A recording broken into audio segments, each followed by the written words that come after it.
ایک یورپ کے ڈاکٹر صاحب تھے، وہ کہتے ہیں کہ میں اسلام کے بارے میں پڑھنا نہیں چاہتا تھا، مجھے بتایا ہی نہیں گیا تھا، لیکن کسی عالم نے مجھے بتایا کہ اسلام کے بارے میں پڑھو۔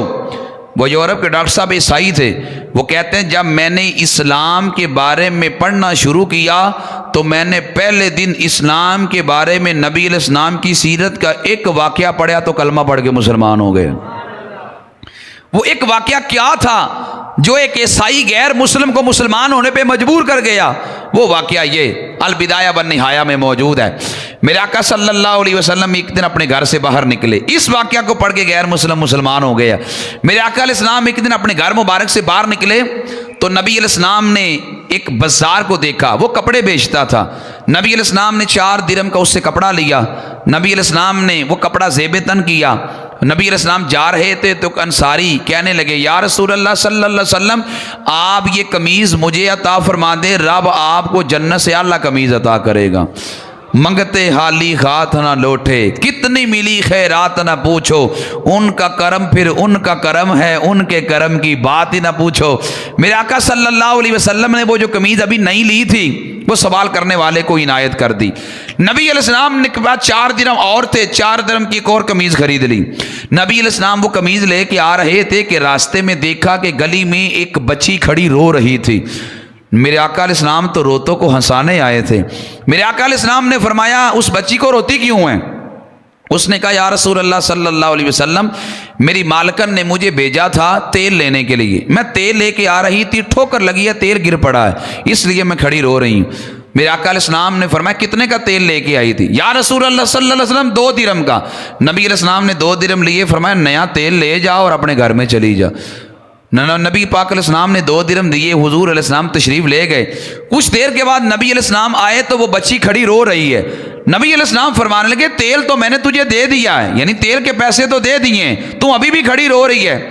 اس نے کہا غریب نواز اب اگر تیل لے کے چلی بھی گئی میری مالکن مجھے مارے گی اور کہے گی تو کام چور ہے، جان بوجھ کے دیر سے آئی ہے۔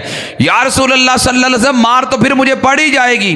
میرے آقا صلی اللہ علیہ وسلم فرمانے لگے گھبرا نہ، میں تیرے ساتھ تیرا سفارشی بن کے جاتا ہوں۔ میرے آقا صلی اللہ علیہ وسلم اس بچی کے ساتھ اس کے سفارشی بن کے گئے۔ اس نے کہا جی وہ میرے مالکن کا گھر ہے۔ نبی پاک علیہ السلام نے دروازے پہ السلام علیکم ورحمۃ اللہ کہا، جواب نہ آیا۔ دوسری بار سلام کیا، جواب نہ آیا۔ تیسری بار سلام کیا تو جواب نہ آیا۔ حد 3 بار ہی ہے، آپ نے کسی کو کال بھی کرنی ہو تو حد 3 بار کرے، یہ نہیں کہ 50 کالیں ایک ہی وقت میں آپ کر دیں۔ 3 دفعہ آپ کسی کے دروازے کو کھٹکھٹائیں، جواب ملے تو ٹھیک ورنہ واپس لوٹ آئیں۔ نبی علیہ السلام نے 3 بار سلام کیا، جواب نہ آیا تو نبی علیہ السلام واپس پلٹنے لگے۔ اتنے میں مکان کا جو مالک تھا وہ باہر آ گیا۔ باہر آ کے اس نے کہا جی وعلیکم السلام ورحمۃ اللہ وبرکاتہ۔ نبی علیہ السلام فرمانے لگے میں نے 3 بار سلام کیا، تم نے جواب نہیں دیا۔ عرض کیا آقا میں نے جواب جلدی اس لیے نہیں دیا کہ آپ سلام کرتے جائیں گے رب رحمت نازل کرتا جائے گا، اس لیے میں نے جلدی جواب نہیں دیا۔ نبی علیہ السلام فرمانے لگے یہ تمہاری لونڈی ہے؟ عرض کی یا رسول اللہ صلی اللہ علیہ وسلم ہماری لونڈی ہے۔ نبی علیہ السلام فرمانے لگے اس کو مارنا نہ، اسے کچھ کہنا نہ، یہ تیل لے کے آ رہی تھی، اس کا تیل رستے میں گر پڑا اور اسے مارنا نہ اس لیے کہ میں اس کا سفارشی بن کے آیا ہوں۔ اتنے لفظ میرے آقا علیہ السلام نے کہے تو وہ مالک کہنے لگا آقا اگر آپ سفارشی بن کے آئے ہیں میں صرف اس کو معاف ہی نہیں کرتا اللہ کے لیے آزاد ہی کرتا ہوں۔ میرے آقا علیہ السلام اتنے راضی ہوئے، حضور فرمانے لگے اگر تو اللہ کی رضا کے لیے اس کو آزاد کرتا ہے تو جا میرا رب تجھے جہنم سے آزاد کرتا ہے۔ میرے آقا صلی اللہ علیہ وسلم نے اتنی بڑی خوشخبری اس کو سنائی۔